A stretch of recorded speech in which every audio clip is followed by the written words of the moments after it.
Rudolph the Red-Nosed Reindeer by Chris Breathwaite. Far to the north, beyond all the hustle and bustle of civilization, is a frozen wonderland of joy and delight. The locals call it Christmastown, but you and I know it by its more common name, the North Pole, home to Santa and Mrs. Claus, and all the elves and reindeer. It was one morning not so very long ago when Santa's reindeer Donner and his wife welcomed a son into the world. They named him Rudolph.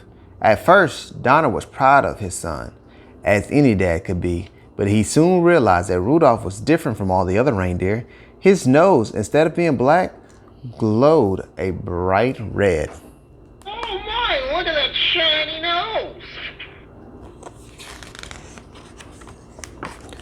Donner was afraid that Rudolph's nose would someday keep him from pulling Santa's sleigh.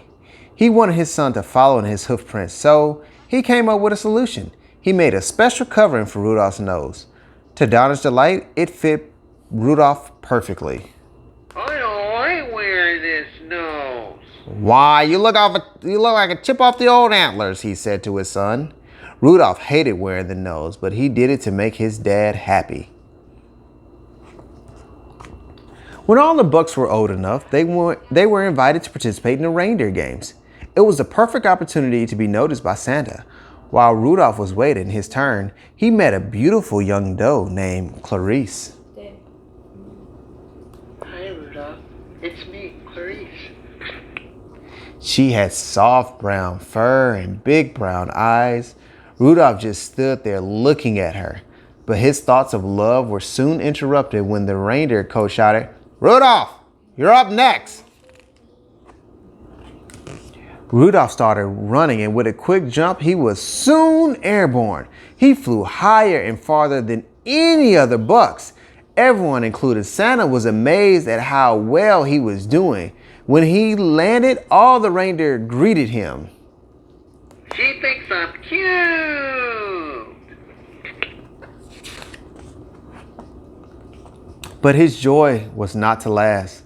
One of the other reindeers accidentally knocked off his fake nose. And at first there was a stunned silence, but soon everyone started laughing and calling him names. "Stop calling me names," Rudolph shouted, but it didn't do any good. Rudolph had never felt so hurt and embarrassed in all his life. He hung his head, turned around, and walked away. Stop calling me names. I'll show you one day. I'll show you. Many months passed until finally it was Christmas Eve.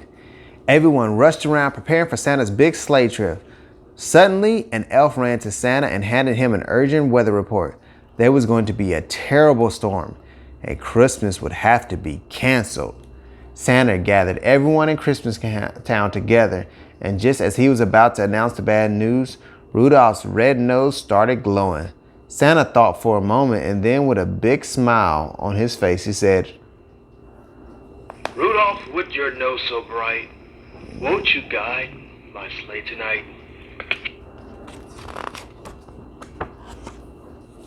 "It would be an honor, sir," replied Rudolph. Christmas was back on, and Rudolph did a wonderful job guiding Santa's sleigh. And that's why Rudolph the Red-Nosed Reindeer is the most famous reindeer of all. Merry Christmas to all, and to all a good night. The end.